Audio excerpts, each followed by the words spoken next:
നാടിനെ നടുക്കിയ കോട്ടയം നഴ്സിംഗ് കോളേജിലെ റാഗിംഗ് സംബന്ധിച്ച് കൂടുതൽ വിവരങ്ങൾ പുറത്തുവരുമ്പോൾ ഞെട്ടിക്കുന്ന കാര്യങ്ങളാണ് അറിയാൻ കഴിയുന്നത്.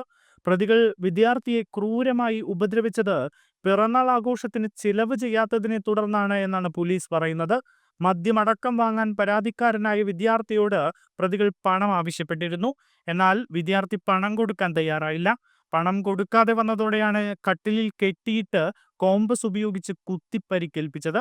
ഇതിന്റെ ദൃശ്യങ്ങൾ പ്രതികൾ തന്നെയാണ് പകർത്തിയത്. മനുഷ്യ മനസ്സാക്ഷിയെ ഞെട്ടിക്കുന്ന ദൃശ്യങ്ങൾ ഇന്നലെ പുറത്തു വന്നിരുന്നു. സംഭവത്തിൽ പോലീസ് അന്വേഷണം ഇപ്പോൾ തുടരുകയാണ്. കോളേജിലും ഹോസ്റ്റലിലും അന്വേഷണ സംഘം വിശദമായ പരിശോധന നടത്തും. നിലവിൽ കേസിൽ 5 പ്രതികൾ മാത്രമാണ് എന്നാണ് പോലീസിന്റെ നിഗമനം. വിശദമായ പരിശോധനയിൽ കൂടുതൽ പ്രതികൾ ഉണ്ടോ എന്നതിൽ വ്യക്തത വരും. ഇപ്പോഴത്തെ പരാതി പ്രകാരം ഇരയാക്കപ്പെട്ട മുഴുവൻ വിദ്യാർത്ഥികളുടെയും വിശദമായ മൊഴി പോലീസ് രേഖപ്പെടുത്തിയിട്ടുണ്ട്. പുറത്തുവന്ന ദൃശ്യങ്ങളുടെ പരിശോധനയ്ക്കായി പോലീസ് സൈബർ സെല്ലിന്റെ സഹായവും തേടുന്നു. പ്രതികളുടെ ഫോണിൽ മറ്റെന്തെങ്കിലും ദൃശ്യങ്ങളുണ്ടോ എന്ന് അറിയുന്നതിനായി മൊബൈൽ ഫോണുകൾ ശാസ്ത്രീയ പരിശോധനയ്ക്ക് അയച്ചിട്ടുണ്ട്. നിലവിൽ റിമാൻഡിലുള്ള പ്രതികളെ പോലീസ് ഉടൻ കസ്റ്റഡിയിൽ വാങ്ങില്ല.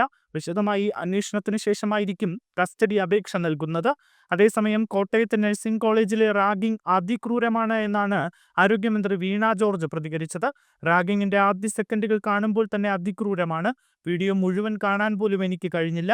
സസ്പെൻഷനിൽ ഒതുങ്ങേണ്ട വിഷയമല്ല ഇത് എന്നും കുട്ടികളെ പുറത്താക്കുന്ന കാര്യം ഉൾപ്പെടെ ആലോചിക്കുമെന്നാണ് മന്ത്രി മാധ്യമങ്ങളോട് പറഞ്ഞത്. തിരുവനന്തപുരത്ത് മാധ്യമങ്ങളോട് പ്രതികരിക്കുമ്പോഴായിരുന്നു വീണ ജോർജ് ഇന്ന് ഇക്കാര്യം വ്യക്തമാക്കിയത്. റാഗിംഗ് അറിഞ്ഞില്ല എന്ന സ്കൂൾ അധികൃതരുടെ വിശദീകരണം തൃപ്തികരമല്ല എന്നും മന്ത്രി പറഞ്ഞു. CCTV ക്യാമറകൾ ഉൾപ്പെടെ കോറിഡോറിലുണ്ട്. എന്തുകൊണ്ട് അറിയാതെ പോയി? സീനിയർ വിദ്യാർത്ഥികൾ എന്തിന് ജൂനിയർ വിദ്യാർത്ഥികളുടെ മുറിയിൽ പോകണം? അതും ഒരിക്കലല്ല 3 മാസത്തോളം പീഡനമുണ്ടായി എന്നും മന്ത്രി പറഞ്ഞു.